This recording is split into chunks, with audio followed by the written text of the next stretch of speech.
And once again, I want to say greetings to each and every one of you, Aquaba, and welcome. Welcome to another round of the Conscious Rasta Report here on LIB Radio, LIB TV, here on livinginblack.com. My name is Keity Owado, aka the Conscious Rasta. Weekday mornings, you and I get together live. We come at you from 9 a.m. Pacific time, that's 12 noon Eastern time, 5 p.m. GMT, and 8 p.m. East Africa time. We get together with you. I should say 7 p.m. East Africa time. We get together with you and we deal with culture, consciousness, historical perspectives. We deal with entertainment, economics, education, health, labor, law, politics, religion, family, conflict, future studies, all areas of human interactivity and development. Today's date is Monday, the 24th of March, 2025 in the Western calendar. This corresponds to the year 6265 in the Kemetic calendar, to which we have realigned our cultural clock. Welcome to the 7th millennium. You have found your family in a peaceful place on LIB Radio, LIB TV, and on livinginblack.com. Let me let you know what we've got on store for today's program on LIB Radio. I think you are going to find it to be quite useful, quite exciting. To the best of our abilities, that's what we do here on LIB Radio. Here is the introduction. Today, we examine a number of articles from one of my favorite go-to online resources for credible medical science research. Our focus is on cancer research, future therapies, controversial insights, and honest talk about the cancer pandemic impacting the United States and other developed countries. Through deeper understanding of the underlying issues, we can get closer to true prevention and reversal of the diagnosis. That is what is on the table for today. We welcome each and every one of you in our listening audience to join us in the broadcast today. Share your knowledge, insights, your affirmations. If nothing else, just let the others who listen to this program on a regular basis, let them know I am in the house. I am representative. Don't just be a speck on the wall that everyone ignores. Don't do that to yourself. You deserve a legacy. You deserve to be loved on the widest scale possible. And so do I, and so do your other family members. So that is what is on the table for today. Let me just double check and get everything set up in the background. There's so much to do in putting these programs together. And I've been doing quite a bit of research already today. I'm writing the book A Year Against Cancer. Hence, you saw that in the promo for today's broadcast. And anticipate this book will be out, let's see, today is the 24th, probably looking like another 2 to 2.5 weeks. At least by April 18th. Which is the close of this window, 90 days to write and publish your book that we started as a group project in January 18. 90 days from there is April 18. And so far, just before that window and during that window, I have had 6 books published in that time period. And I don't have them on my desk right now, but believe me, you've seen them enough times. And that's a beautiful thing. If I can get 7, 8, 9 in, and of course that goes back to December. That's not technically in the January window, but since beginning of December I had 2 books. Since January there have been now 4 books. And I have this one, A Year Against Cancer, and 2 other books that are actually nearly complete that I can squeeze in there as well. So not bad, 9 books. Or actually 7 books in 90 days. We can go with that. Today we examine a number of articles from my favorite go-to online resources, and that is the journal called Live Science.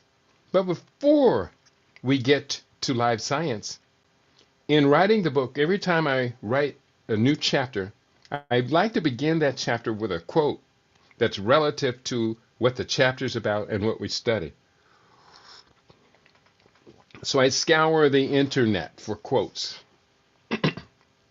scour the books that I pulled aside for quotes. Here are several quotes on regenerative medicine and its relationship to cancer. Regenerative medicine, the book, The Stem Cell Therapy, is about regenerative therapy. The book called The Stem Cell Revolution. And here are several quotes that I pulled up for today, one of which made it into the book. You guess which one.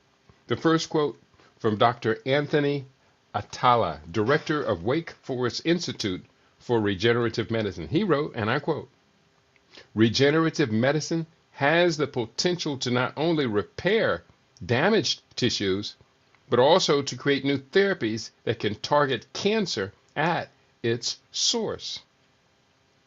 Second quote, from various interviews and presentations, you have Dr. Shinya Yamanaka, Nobel laureate in physiology or medicine, wrote, "Induced pluripotent stem cells, iPSCs, offer a new avenue for understanding cancer biology and developing regenerative therapies that can replace damaged tissues." The third quote from Dr. Paul Knepfler, stem cell biologist and author, "The intersection of regenerative medicine and cancer research is crucial. Understanding how stem cells can both promote and inhibit cancer will lead to innovative treatments." Fourth quote I have here from Dr. John Dick, stem cell researcher. He wrote, "By harnessing the power of stem cells, we can develop regenerative therapies that not only repair tissues, but also target the cancer stem cells that drive tumor growth." That's a very powerful quote there. And a couple of more, just one more, from Dr. Jennifer Doudna, biochemist and co-inventor of CRISPR, which is the gene editing technique. She wrote, "The tools of regenerative medicine, combined with gene editing technologies, hold promise for creating targeted therapies that can address the complexities of cancer." And I will say also about Dr. Jennifer Doudna's work, the most expensive therapy known to medicine is that CRISPR combined with stem cell therapy. So one of these quotes made it into the book.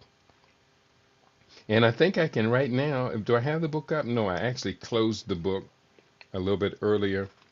But we're reading from what are the raw data resources that go into the ultimate publication of one of my books. I like to do the raw data research here on the programs. That's what you are hearing. And I hope you're appreciating it, because this is some pretty significant, pretty serious work that we are doing here. And I know you do appreciate it. So let's go forward. Here is further what I've got queued up. Next, we're going to go into one of the various, and this morning I pulled up at least 10 live science, and I saved them all on my hard drive. Actually, I can give you the titles of some of them. We're going to go through, I think, about 4 or 5 of them, depending on how much time we have for today. So I'm looking in my documents. I have a folder called A Year Against Cancer. Bear with me, worth waiting for. Documents. And I'm looking for a folder called A Year Against Cancer. And here are some of the titles of the articles that I've been through today. Due by details. We want them by date, modified. And these articles include the 10 deadliest cancers and why there's no cure. We're going to definitely go deeper into that when we have those 10 deadliest cancers listed up. What is the oldest known case of cancer in humans? And that's a pre-human who lived 1.7 million years ago, not actually Homo sapiens. Now, according to the research in the book Standard Omission, the African origins of Greco-Roman medical sciences, the oldest diagnosed cancers actually go back to ancient Egypt, which was actually 22 centuries before you start to see similar work in the early Greek classical society. Another article I've researched already today.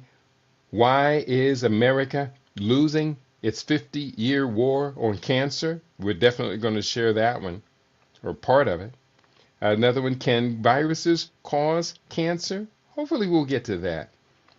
What are cancer vaccines? Yeah. We will talk briefly about Dwayne Wade diagnosis, what to know about kidney cancer. Several more articles I've been through already today. BRCA, which is a gene, identified gene pattern, only explains a fraction of breast cancers. Genes tied to metabolism may also up the risk. That metabolism and cancer is something that I think my book, A Year Against Cancer, is going to be a radical new insight that really has not been talked about very much. I've seen others do link cancer to a metabolic disease, but I'm going to go a little bolder out there and say cancer is a metabolic disease, not just linked to or associated with. It is a disease of metabolism. And it's not that difficult to comprehend once we understand the link between cancer and oxygen processing. Couple more. Immunotherapy to treat cancer gave rise to second cancer in extremely rare case. And that's interesting. I don't know whether we're going to get to that, but my thought about that, reading that headline again, is it sounded, when I first read it before, it sounded like it was linked in rare cases, plural. But if it's in only one case, that's probably the consequence of chemotherapy and not immunotherapy. Gen Xers, another article, Gen Xers will have higher cancer rates than boomers, study forecast. We definitely have to touch on that one. And lastly, a 100-year-old heart drug made from foxglove may, quote, help dissolve clumps of spreading cancer cells. And I had to then take a look at this herb called foxglove, which is considered toxic in certain ways, but used as a homeopathic medicine, actually might be an effective tool to use against cancer. Now, I haven't explored it as preventive, which in my lexicon, the best way to deal with cancer is to never get cancer. In my lexicon, the best way to deal with cancer is to never get cancer. You're hearing me, aren't you? Never get cancer. So that's what we're doing. So that's the set of 1, 2, 3, 4, 5, 6, 7, 8, 9, 10, 11, 12, 13 articles I've been through already today. That's what I do. And I'm good at it. And you appreciate me for it. I know you do. I appreciate love you as well. Let's go into what did we find in this research. The first one we're going to go to is entitled, here's the first one. I just gone through these quotes. The 10 Deadliest Cancers and Why There's No Cure. Written by Emily Cook and Ashley P. Taylor for Live Science. And all of these articles today are focusing on Live Science or the research I found there today. January 14 is the date of this article, 2025. Live Science. And here, let me just do this to kind of get you into the habit, is share with you the source of these articles. This is the 10 Deadliest Cancers article. I'll push that link up. And let's get ready to rumble. And I'll push that link up also on Rumble. And to my Rumble audience, I see you in the house. This is not an unrespectable size audience today. Sometimes I'm concerned when I promote a program that's focusing on science. I have the smallest audience available. And that's kind of an indictment against the American education system. It is what it is. And so here's what I'm going to do. I'm going to copy, cut, and paste this to my Facebook page as well. And let's share the research. Bear with me. I have to paste it twice on my Facebook page. Once for the live Facebook audience and once for those who go to my Facebook page and look for stuff that's relevant and interesting to the world around us. Here we go. The 10 Deadliest Cancers and Why There's No Cure by Emily Cook. The deadliest cancers aren't necessarily the ones that kill the most people overall. They're the ones with the lowest survival rates. There's no doubt that cancer is deadly. In the United States, the disease is the second most common cause of death, after heart disease. According to the Centers for Disease Control and Prevention, CDC, even when diagnosed and treated early, cancer has the potential to kill.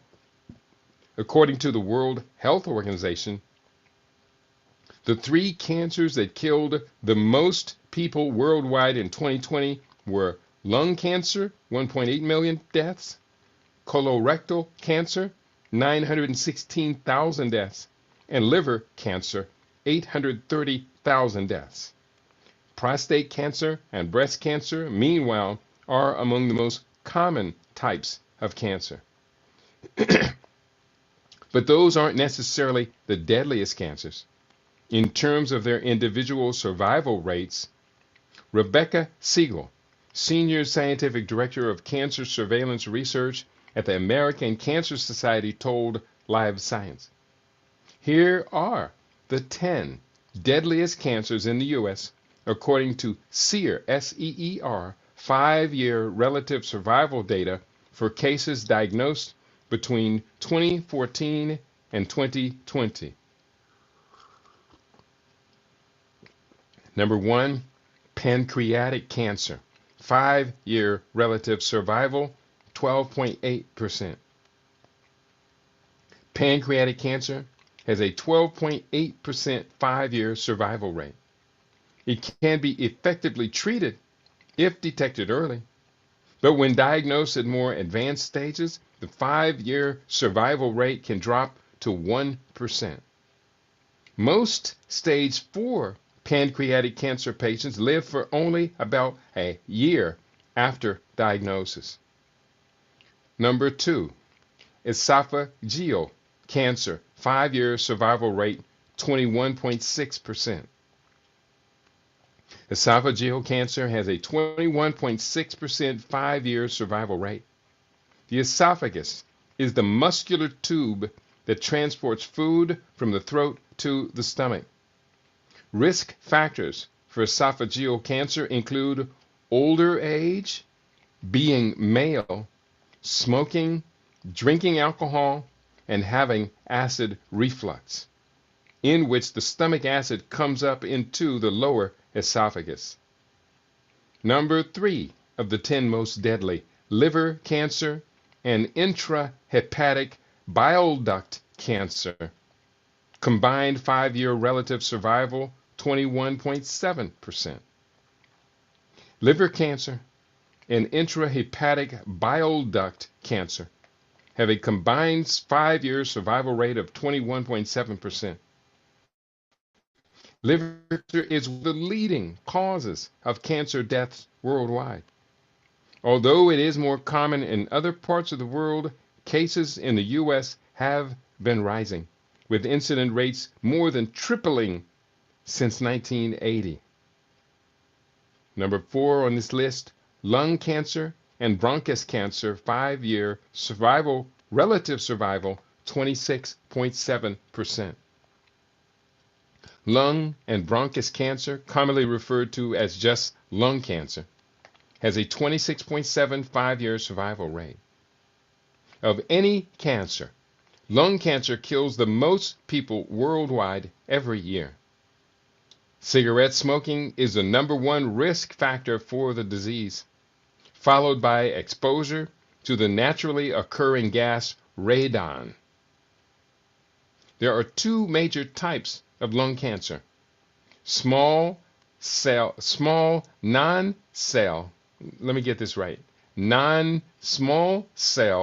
lung cancer, which accounts for approximately 80 to 85% of cases, and small cell lung cancer, which is deadlier because it grows and spreads more quickly. Early detection is the key to improving lung cancer prognosis. When detected early, the 5-year survival rate for non-small cell lung cancer can be as high as 65%. Number 5 on our list of 10, acute myeloid leukemia, 5-year relative survival, 31.9%. Acute myeloid leukemia, AML, has a 31.9% 5-year survival rate. Leukemia is a broad term for cancers caused by the development of mutations in stem cells in the bone marrow, which would normally go on to become the immune cells called white blood cells, as well as red blood cells and blood clotting cells known as platelets. Over time, leukemia cells grow and outcompete a person's healthy blood and bone marrow cells, suppressing their development. Number 6, brain cancer and other nervous system cancer, 5-year relative survival, 33.4%. Brain cancer and other nervous system cancers have a 33.4% 5-year survival rate. In adults, brain tumors rarely begin in the brain. When they do, they're known as primary brain cancers. Instead, brain cancers are 5 times more likely to have spread to the organ from cancer in other parts of the body, in which case they're called metastatic brain tumors. However, metastatic brain tumors aren't included in brain cancer survival statistics because cancers are categorized according to their site of origin. Number 7 of 10, stomach cancer, 5-year relative survival, 36.4%. Stomach cancer has a 36.4% 5-year survival rate. Stomach cancer, also called gastric cancer, develops in the cells that line the stomach. Nearly all stomach cancers begin in the mucus-producing cells that make up the innermost lining of the organ. These are called adenocarcinomas. And just as a side note, before we go to number 8, is that in the book Stem Cell Revolution, we talked about the fastest growing cells in the body are those cells that line the endothelial lining of the stomach. And so our strategies and our therapies through natural, holistic stem cell rejuvenation, activation, proliferation, differentiation, our strategies would thereby naturally create the healthiest environment there, which also increases the efficiency of nutrient absorption. All the more reason, people. And as I'm reading this, this is only confirming everything we've always said about prevention is the best way to avoid cancer. Prevention is the best way to deal with cancer. Never get it in the first place. We are now looking at mechanisms by which understanding how these 10 most deadly cancers get started in the first place. Number 8, ovarian cancer, 5-year relative survival, 50.9%. Ovarian cancer has a 50.95% 5-year survival rate. It occurs when mutated cells in the ovaries or fallopian tubes, the passageways that connect the ovaries to the uterus, proliferate in an unchecked manner. The disease is one of the leading causes of cancer deaths in women, along with lung cancer and breast cancer. Number 9, myeloma, 5-year relative survival, 61.1%. Myeloma has a 61.1% 5-year survival rate. Myeloma is a type of cancer that forms in immune cells called plasma cells in the bone marrow, bones, and soft tissue of the body. Like leukemia, myeloma is a form of blood cancer. But with myeloma, the disease specifically begins in plasma cells. These cells are made by another type of immune cell called B cells and are capable of secreting antibodies that help fight infections. As cancerous plasma cells grow, they push out normal cells in the bone marrow that are needed to make other immune cells, as well as red blood cells and platelets. That's number 9, myeloma. And number 10, laryngeal cancer, 5-year relative survival, 61.5%. Laryngeal cancer has a 61.5% 5-year survival rate. It's caused by the accumulation of cancerous cells in the tissues of the larynx or voice box.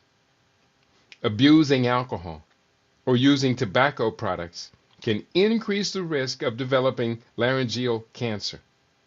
Like most other forms of cancer, the prognosis for laryngeal cancer is better if the disease is caught early.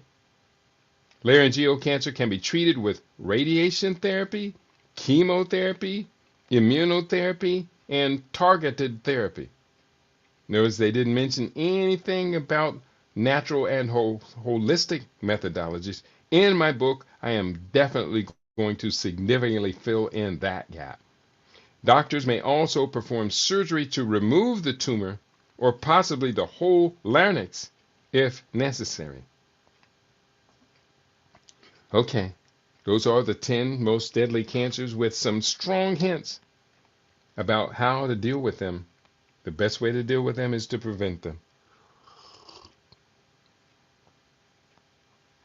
Next article from Live Science is entitled Dwayne Wade Diagnosis: What to Know About Kidney Cancer.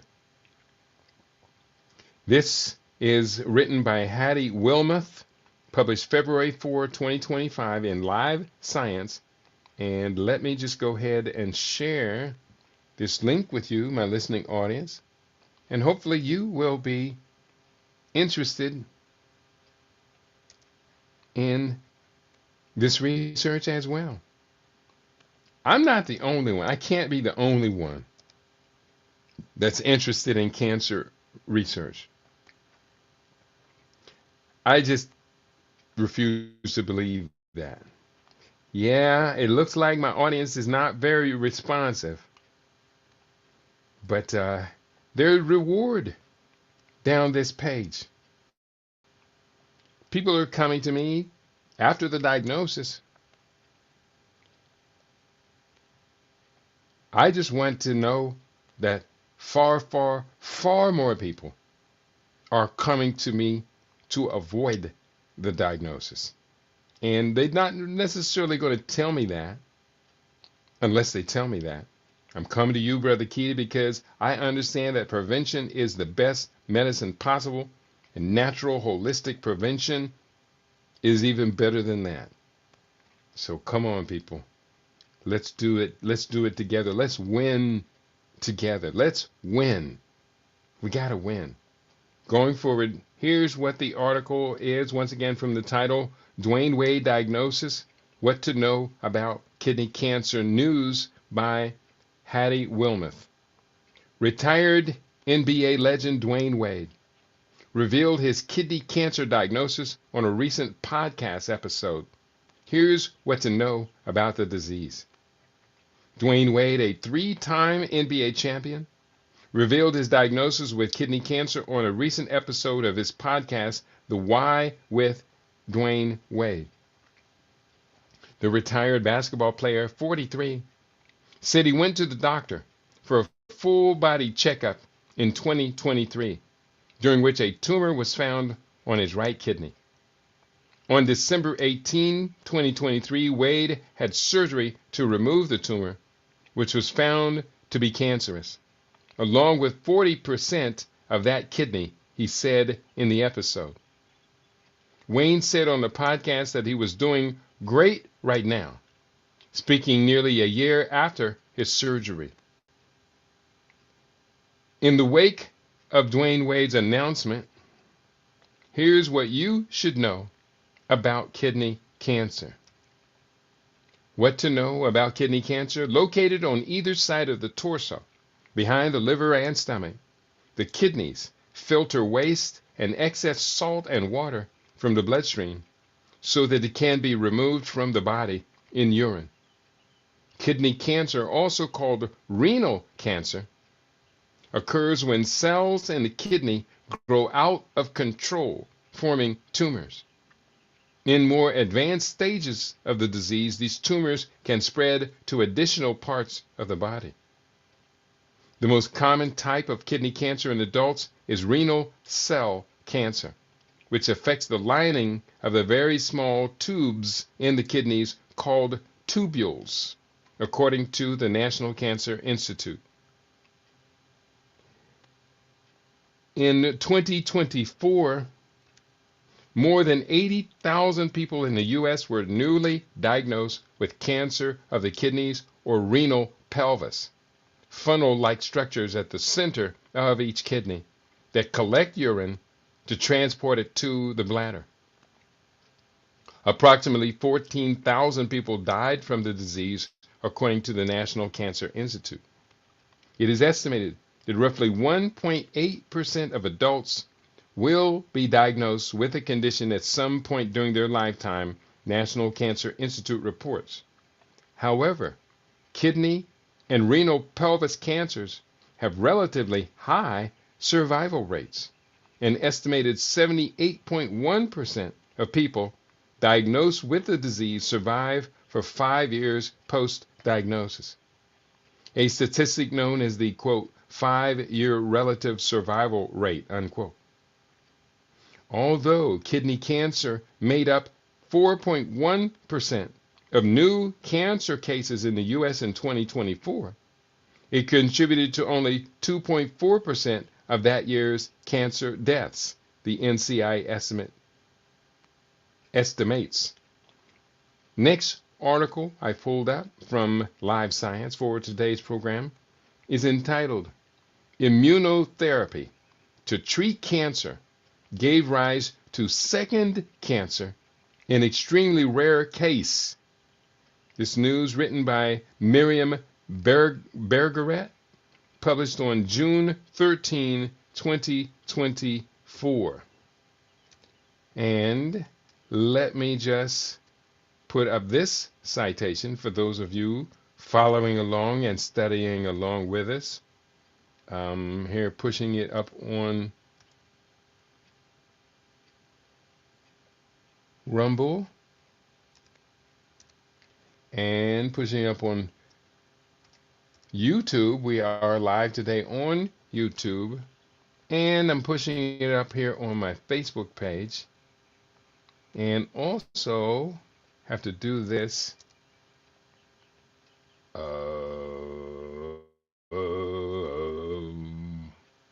I'm concentrating, people. And nobody's talking to me. Nobody said a word to me.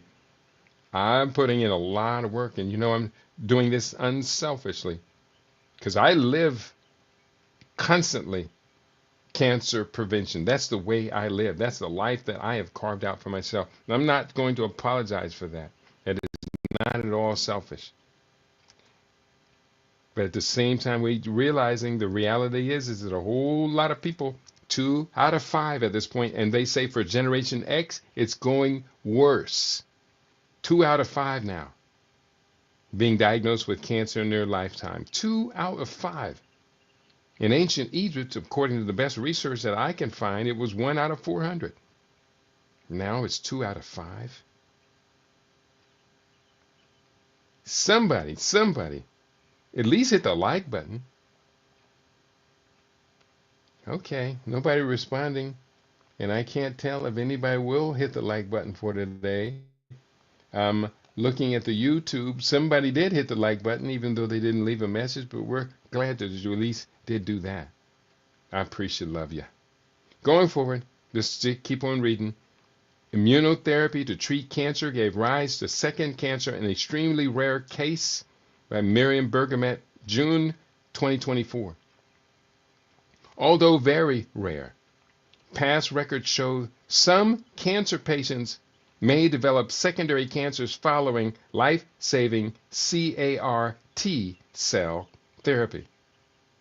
In an extremely rare case, a patient who received a cell-based cancer treatment later developed a second cancer that arose from the treatment itself. Known as chimeric antigen receptor CAR T-cell therapy, the treatment involves harvesting a patient's immune cells and genetically modifying them to target and attack specific types of cancer, including lymphomas, leukemias, and multiple myeloma, all of those blood cancers. For many people, the treatment had been life-saving, or life-changing, not life-saving. For many people, the treatment had been life-changing. However, as the first CAR T-cell therapy was only approved in 2017, scientists are still learning about the treatment's benefits and risks. So it is still considered an experimental therapy.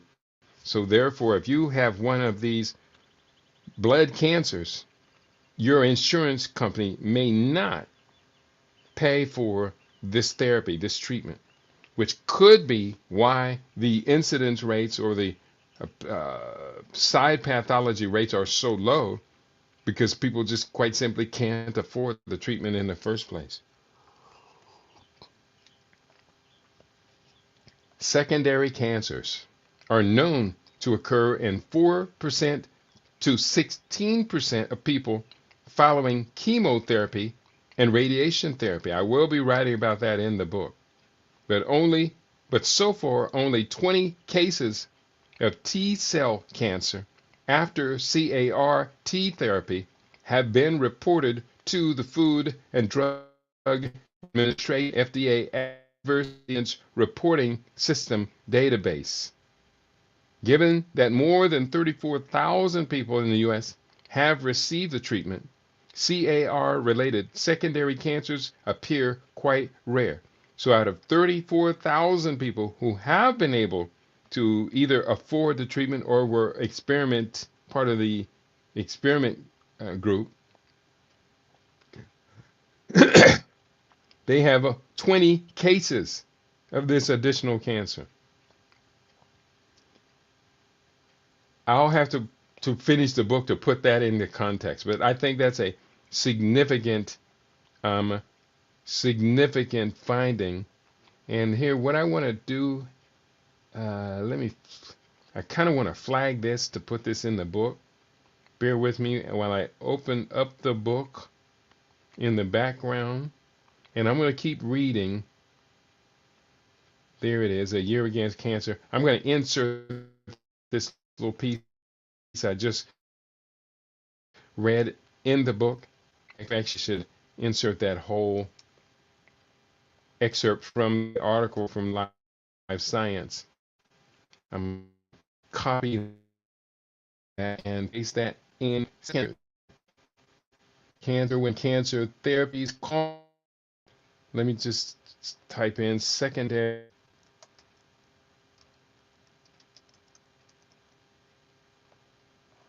There we go. This chapter is entitled, or it's still in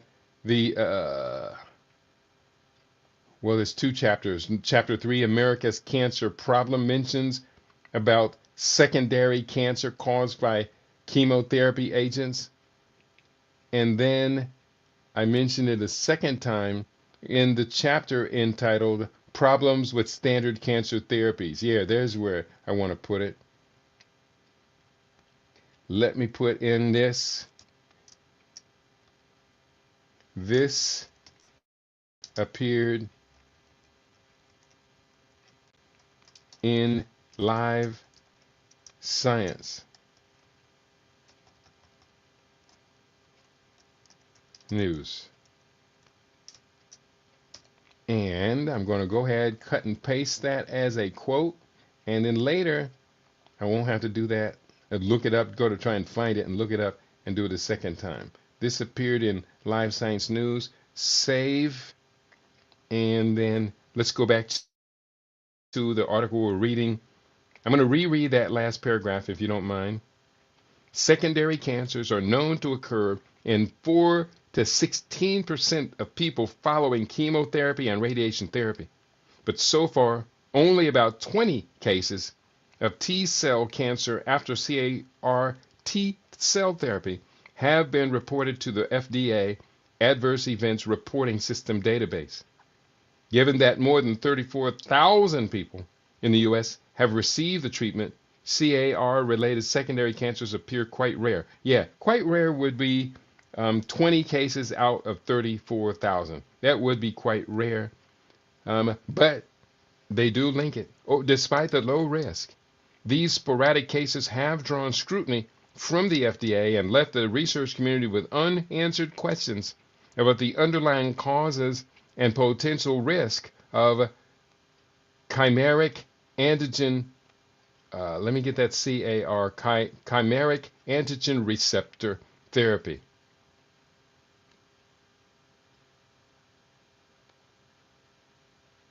And related secondary cancers. Let me reread the sentence. Despite the low risk, these sporadic cases have drawn scrutiny from the FDA and left the research community with unanswered questions about the underlying causes and potential risk of chimeric antigen receptor related secondary cancers.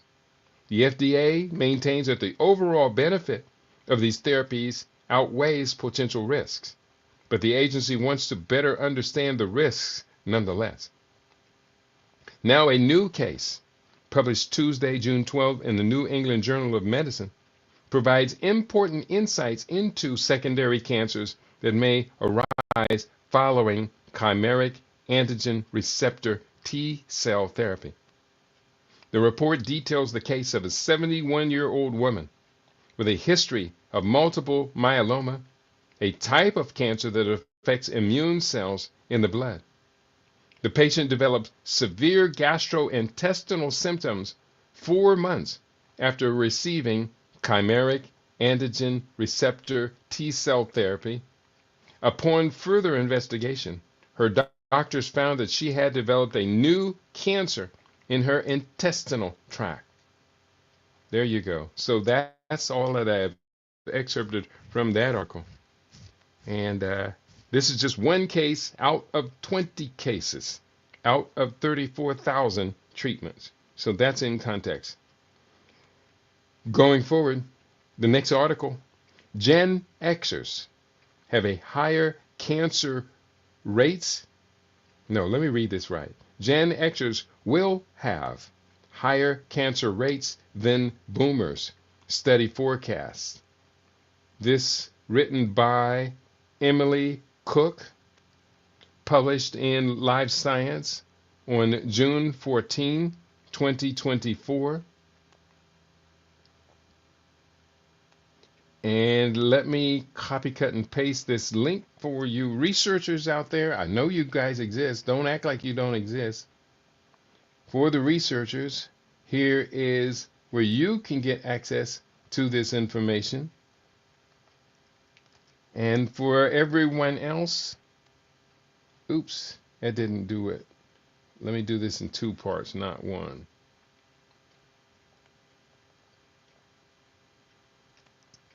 Copy, paste, paste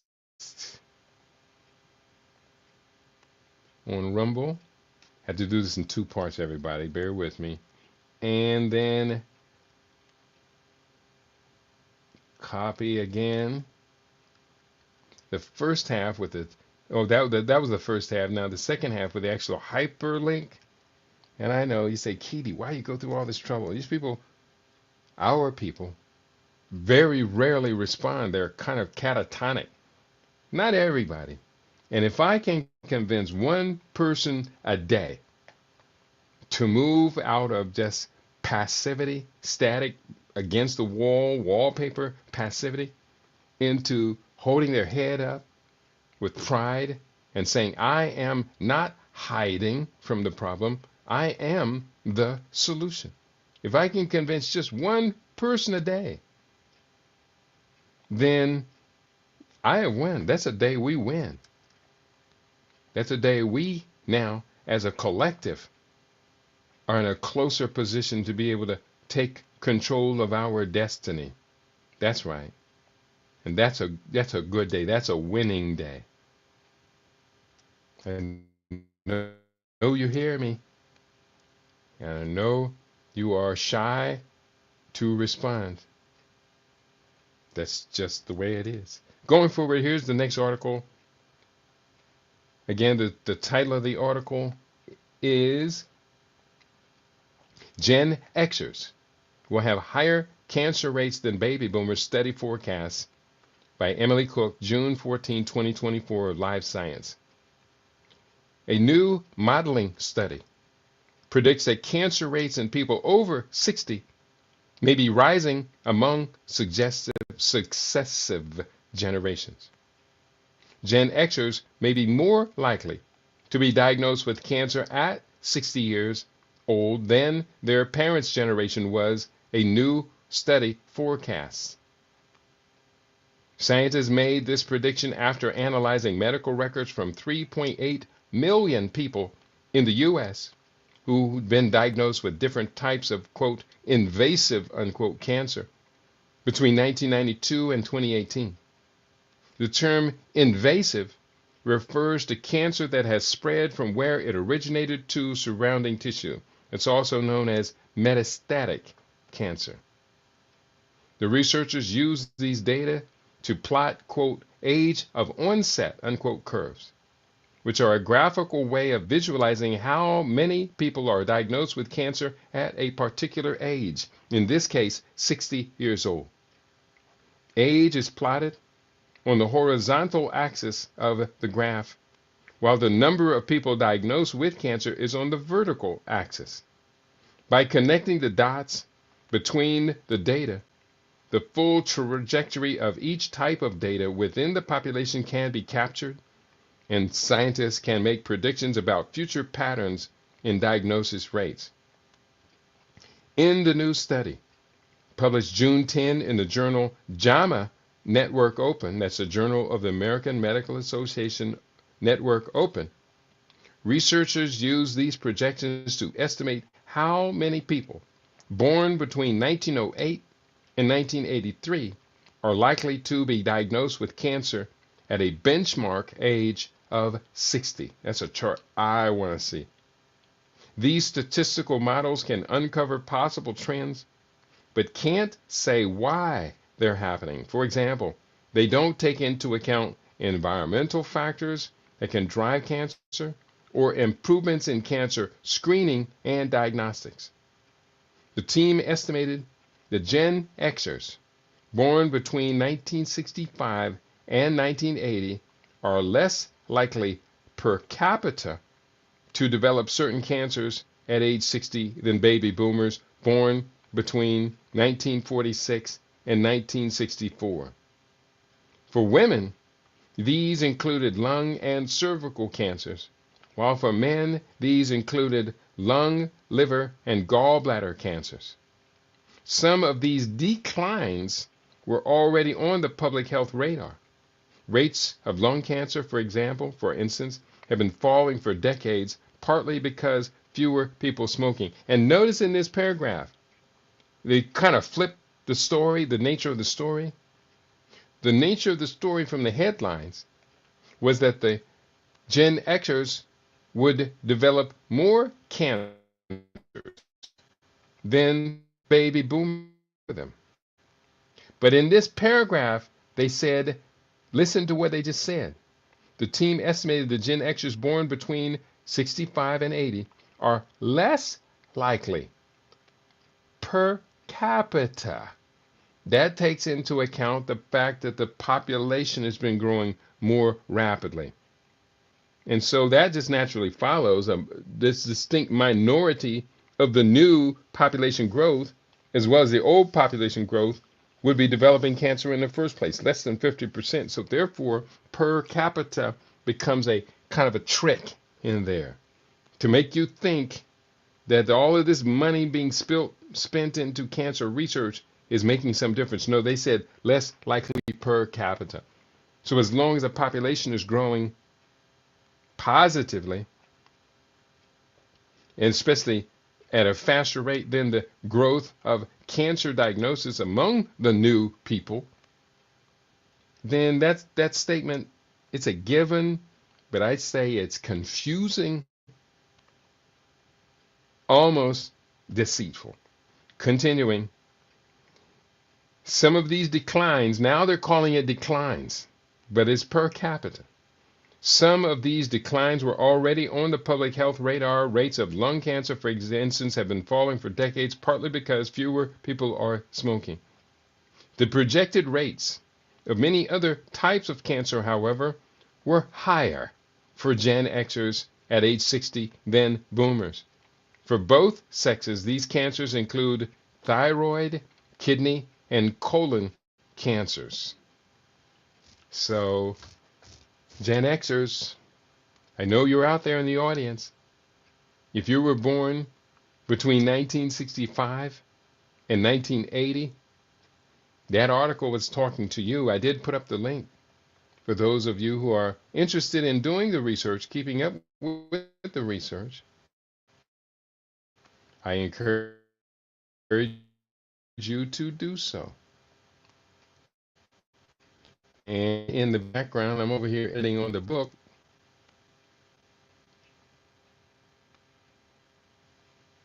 And let's get a little bit, we have more time. Actually, I can do 90 minutes for today's broadcast since I am expediting the book that is being written on this subject. So here's what I'm going to do right now. I'm going to come out of this is the research I pulled together for the show today document. And I'm going to go back to the reference documents using to pull this up, or to pull this whole story together. And this one, and I actually pulled this one up. Let me go to what I pulled up on this one. This is from the Life Science article. 100-year-old heart drug made from foxglove may help dissolve clumps of spreading cancer cells.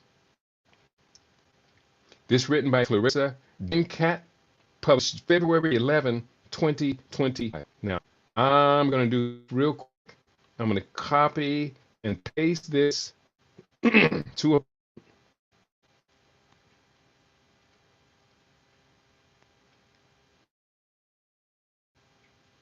This is pretty good. I'm going to copy this to the document working paper that I'm working on and paste this here.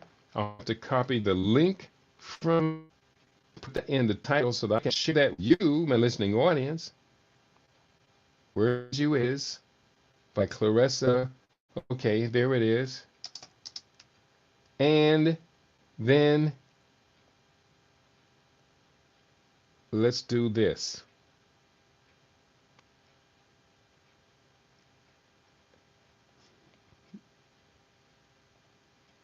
Okay, I pasted that link in. So here is the article.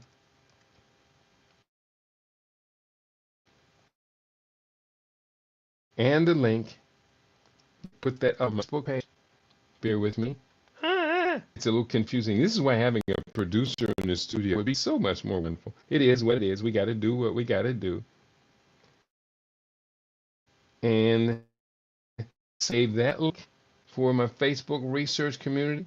Save one more for me for long term so I'll know where it is when I need it. And then save a short version with just the hyperlink for those of you who are listening today that might be interested in doing this research. So for the Rumble family, here is the link. And for YouTube people, I know you're out there. At least one of you hit the like. So YouTube people, you are included in this as well. I do the best I can to keep connected. Now, let me go back to that article and grab, oh, here, we're already here. So here's the article that I had pulled up. I'll give you the title again. The article entitled A 100-Year-Old Heart Drug Made from Foxglove May Help Dissolve Clumps of Spreading Cancer Cells. Written by Clarissa Braincat, published February 11, 2025. The heart drug digoxin, D-I-G-O-X-I-N, digoxin, I think that's it, digoxin could potentially be combined with existing cancer therapies to prevent the spread of tumors, an early trial suggests. But questions remain. Now again, the drug has been around for 100 years. It was extracted from the plant, and that plant is called foxglove. So going forward, by breaking up clusters of cancer cells, an old heart drug called digoxin may help stop tumors from spreading to other organs, a small trial shows. The research is in its early days, though, so it will be some time before we know whether it's useful for treating cancers, including breast cancer, scientists say. Breast cancer is among the leading causes of cancer in the U.S. women, largely due, and in men as well, largely due to its ability to spread or metastasize from the breast to other parts of the body. These migrating cancer cells can invade vital organs like the brain or lungs, making treatment more challenging. Standard cancer treatments focus on killing tumor cells, but aren't specifically designed to stop metastasis. Circulating tumor cells, the cancer cells that break away from tumors and enter the bloodstream, play a role in metastasis. These cells are more likely to form new tumors in other parts of the body when they cluster together, as opposed to when they travel alone.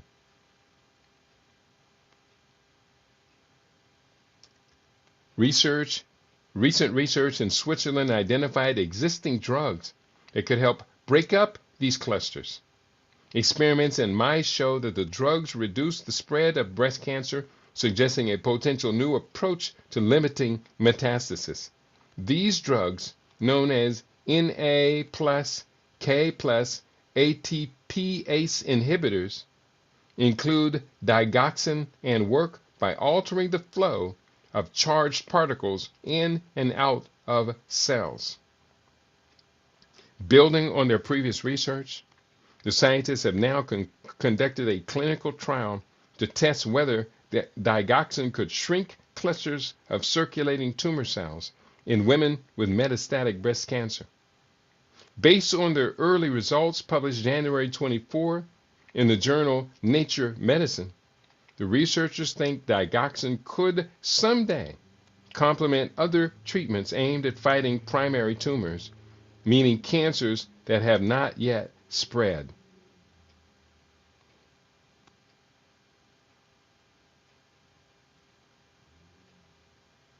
Going forward, the first human study of digoxin in cancer.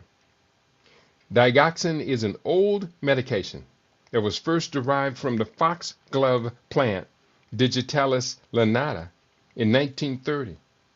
It is used to treat heart failure and atrial fibrillation and works by blocking structures in heart cells called sodium-potassium pumps, which keep the levels of sodium and potassium in cells in check.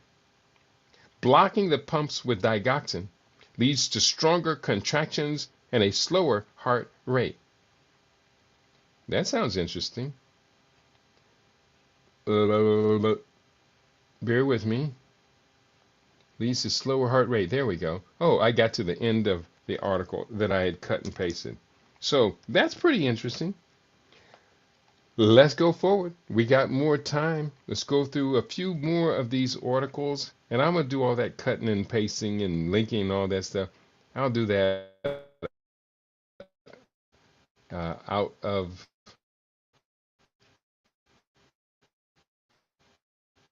the broadcast. We talked about genetics. We talked about the immunotherapy to treat cancer gave rise to a second cancer. Talked about that.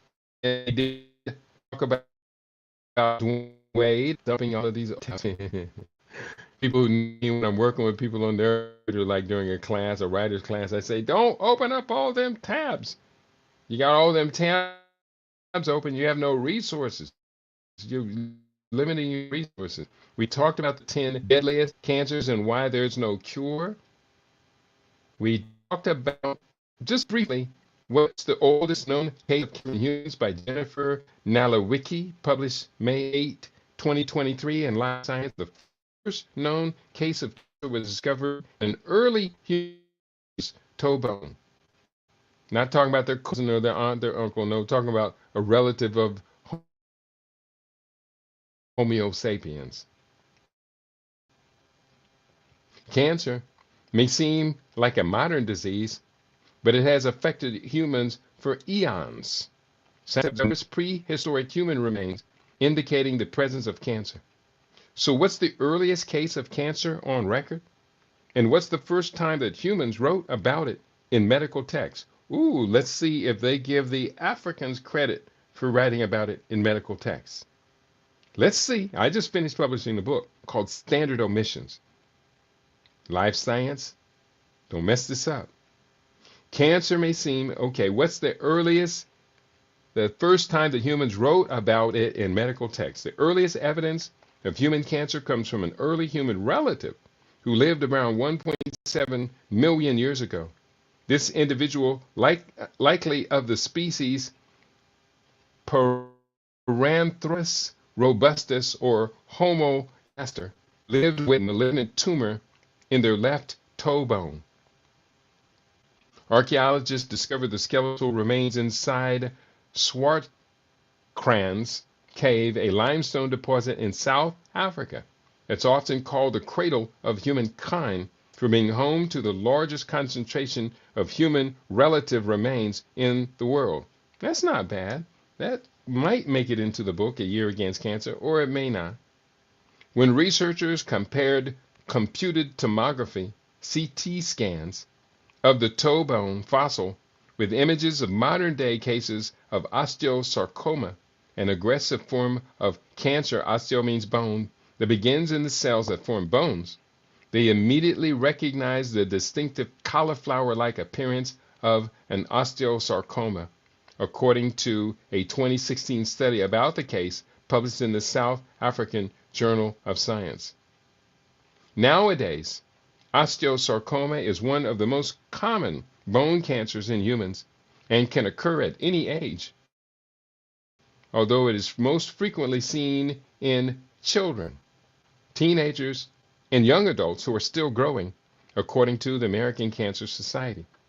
However, while this prehistoric individual's age is unknown, it appears that they were an adult, the researchers said. An even older benign tumor was found in a 1.9 million year old human relative known as Australopithecus sediba, found in South Africa, according to a separate 2016 study in the South African Journal of Science. It's not surprising that the oldest known cancer case was in a bone, since organs, skin, and other soft tissues are more prone to decay than bones are. Bone is one of the few tissues that can survive in the fossil record. Bruce Rothschild, a vertebrate pathologist at the Carnegie Museum of Natural History in Pittsburgh, was not involved in the study, told Life Science.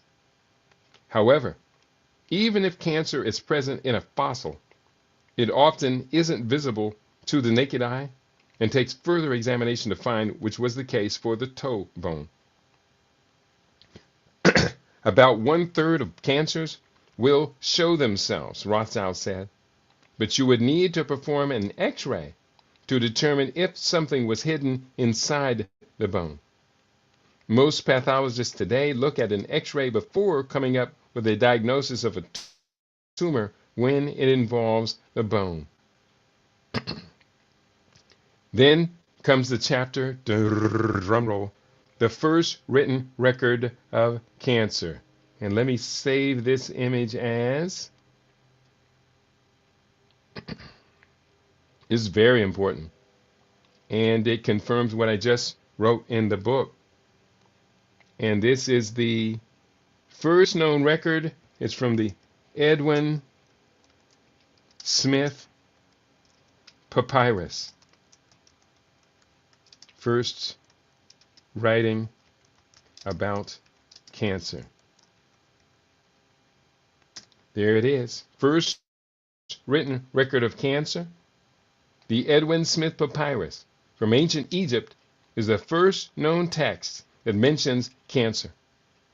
Although the 1.7 million year old toe bone is the earliest known case of cancer in a hominin, a group that includes modern humans, the first written record of cancer doesn't show up until much, much later. Bear with me here. Let me recover my throat.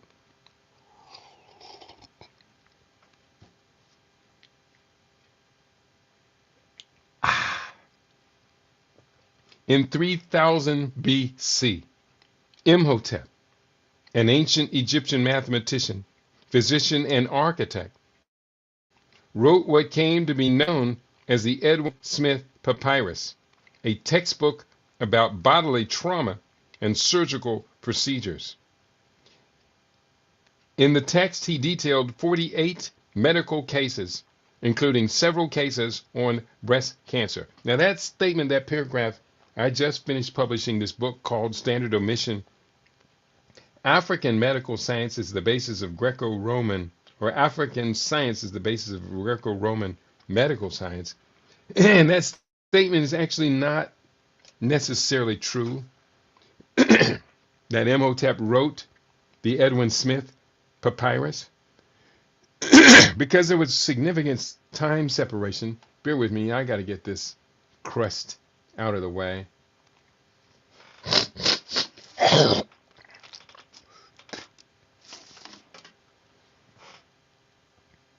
And I thought I hit the mute button on that. That's okay. You don't have to hear it again.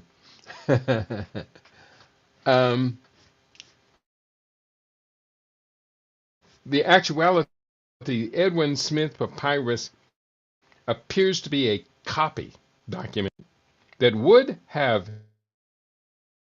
included not only Imhotep's work, but others as well. So I'm going to kind of leave that sort for right now. If you want to know more about that, get the book, Standard Omission. The book is just published, brand new out. And let me finish what I'm doing over here. The computer glitched and is my let me check, make sure my microphone didn't freeze up when it heard me go hawk. Hawk. No, it didn't. So, all right. I think you can hear me on you now. One, two, three. Yeah, it's glitching over here. Sorry about that, everybody. Let me see if I can free up resources for the you now family. I hate it being out of my control. Okay, it's a little glitchy over there. Let me just take out some of this background stuff and free up the computer resources.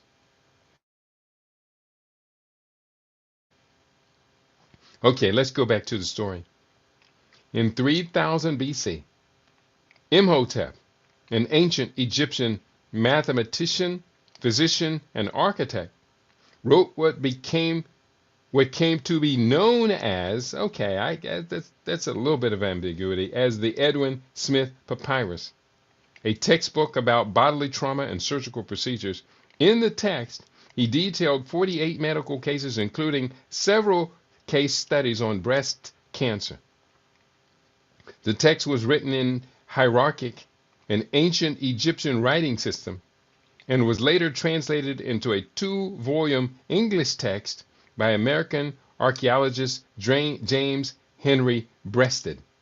In it, Imhotep describes characteristics of different types of tumors, including, quote, oily tumors, unquote, and, quote, solid tumors, unquote. He also included descriptions of a breast tumor, describing it as a bulging mass in the breast that is cool, hard, and dense, as an, quote, unripe hemat fruit that spreads under the skin. According to the book, The Emperor of All Malady, a biography of cancer. Imhotep gives a number of the other medical conditions in the text. Under therapy for the breast tumor, he wrote, quote, there is none, unquote. However, he did note the best practices for binding other types of tumors, which involve creating an ointment made of grease, honey, and lint, according to the Cancer Letter, which published an excerpt of the historical text. The papyrus not only offers a glimpse of how surgical medicine was practiced thousands of years ago by ancient Egyptians, arguably some of the world's first surgeons, non-arguably the world's first surgeons, but also provides some of the earliest evidence of cancer ever recorded, according to a 2016 study published in the journal Cancer. It's unclear how these cases of prehistoric cancer developed. Just like the humans who came before us, we're still trying to figure out what causes many cancers and the best way to treat them. That written by Jennifer Nalowicki, is a former Live Science staff writer and has a bachelor's degree in journalism. So she's a journalist writing for Live Science, and that's to be appreciated. I got more out of that article after reading it in total, so let me just make sure that I have that whole article saved to my hard drive. I think I already do, but just going to confirm that real quickly. Print.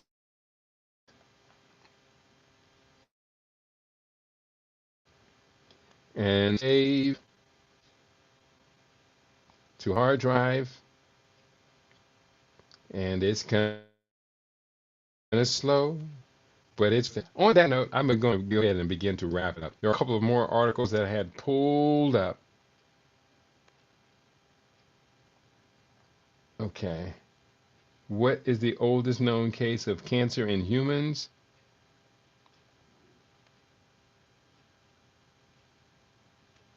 All right, I do already have that saved, so no need to save that a second time. Cancel.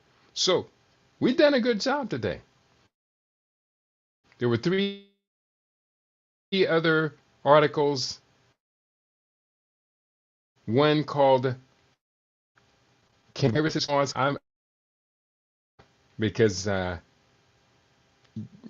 went on YouTube today, and they don't like what I have to say about that subject. So I'm just got one for today. Why is America losing its 50-year war on cancer? I think I did read that one already. No, I didn't. Let me just real quickly get some of this one into the record. Why is America losing 50 scientist Nafis Hassan? This published February 22, 2025 in Live Science. This line of attack in the war on cancer has had few meaningful outcomes. Quote, war on cancer by signing the National Cancer Act of 1971. Broadly, the intention was to spur research in the biology of cancer to better treat and potentially cure the disease. However, the nation has now been embroiled in this war, so to say, for over 50 years, and we are nowhere closer to victory, argues Nafis Hassan, a cancer scientist and associate faculty member at the Brooklyn Institute for Social Research. In a new book called Metastasis, The Rise of the Cancer Industrial Complex and the Horizons of Care, published in 2025, Hassan writes that cancer research has hyper-focused on finding treatments for individuals at the expense of driving down cancer rates overall. There's money in them cancer diagnoses, y'all. For example, in the passage below, he describes how a fixation on, quote, somatic mutation theory, unquote, which states that mutations in specific genes are the primary drivers of cancer, ignores the dangers of environmental carcinogens and the benefits of public health efforts in curbing cancer incidence and mortality. In the idea that cancer may be a hereditary disease can be traced back to the early 20th century. Hereditary meaning it's in the genes. Around 1900, the biologists Theodore Boveri and Walter Sutton rediscovered Gregor Mendel's laws of biological inheritance and proposed that chromosomes were responsible for inheriting biological traits. Boveri later proposed that a tumor cell arose when cell division went wrong and chromosomes were improperly distributed. In Boveri's view, quote, the problem of tumors is a cell problem, unquote. This was perhaps the first conceptualization of the, quote, cancer cell, unquote, a lone culprit that could wreak havoc in the body. The first experimental proof that cancer was potentially heritable came from Harvard scientist Ernest E. Tizer, who showed that the selective breeding of cancerous mice resulted in a disproportionately high rate of tumor incidence across generations. The idea of cancer as a genetic disease was also advanced by eugenics movement, which performed cancer research to assure, quote, racial purity, unquote, in the 20s and 30s. For example, the widely used pap smear test for cervical cancer was first presented at the Third Race Betterment Conference of 1928. Nazi Germany's research on smoking and lung cancer claimed that differential cancer rates between Jews and Aryans was due to blood, not workplace chemical exposures. The U.S. private sector was also held exclusionary views, with DuPont refusing to hire workers with a family history of cancer, given the high rates of bladder cancer among dye workers.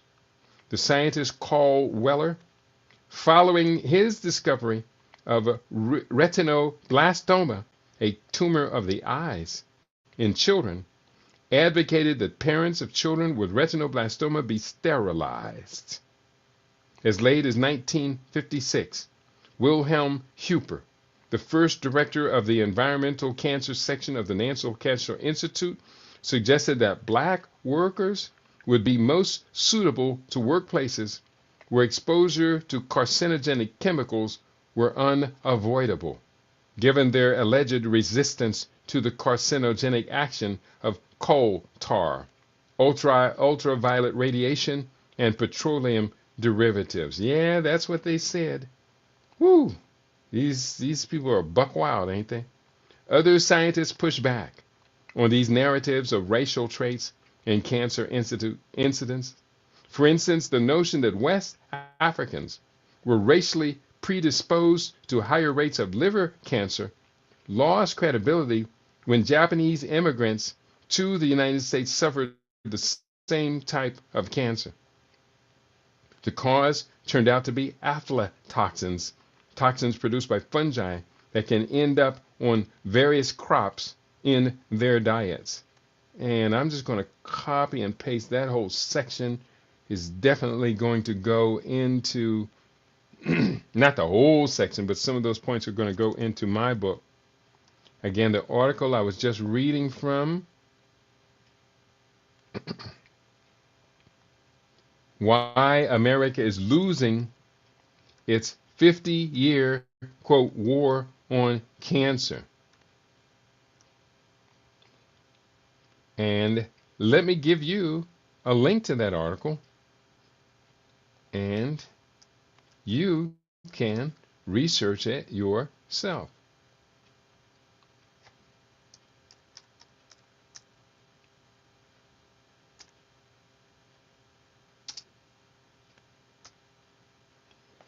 Here is the link.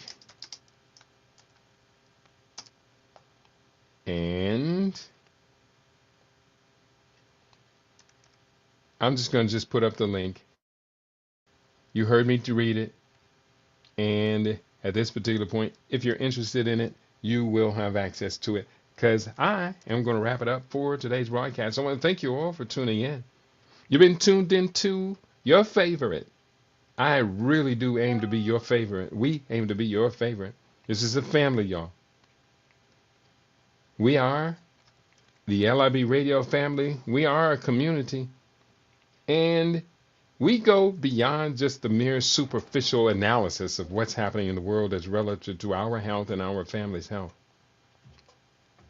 Should you choose, you can become a sponsor and help us pay for expenses. I put up a link in the streaming of your subtitle, my Cash App, $KEIDIOBI. You see it there. Why not put a little $5, a little $10, a little something, because the expenses are too much for one person. I do have people who help out, and they help out regularly, but I don't ask a whole lot of them. In many months, we don't make it. And we can do better than that, especially when we see the rates of cancer now moving from the baby boomers into Gen Xers. The rates of cancer are still rising dramatically. And we got something we can do about it right here on your favorite. We aim to be your favorite. We are LIB Radio, LIB TV. We are livinginblack.com. Peace and prosperity to each and every one of you.